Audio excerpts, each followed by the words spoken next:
यार रमेश भाई अब दिन धीरे धीरे बड़ा होए लगा अब। क्या कहत रहा? हाँ यार। तू है पागल, रात छोट हो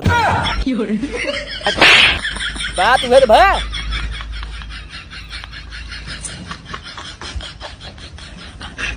रमेश भाई के दुकानी कब उधार जिन करा यार, का पता वही दुकान से घरे खर्चा चलत हो मान ला तो। अखिलेश भाई आज मौके से मिल रहा जो अंडक पैसा उधार के दे दे। अपना उधार खाए बैठे में कहा था उधार जिन खाया करा, पहले पैसे दे का।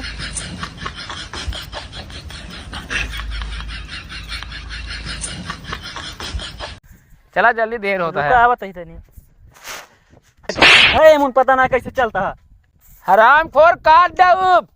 अबे हमका जानता ना तू का भाव मार के गंजा तक मार किया था। हम कहे जाई मारे तो कहाँ पे जा मारा यार भाई हमारे पर केस हो सका। का हुआ हमारे बाबू दरोगा है, क्या बताओ हमारे ऊपर केस ना होए। चला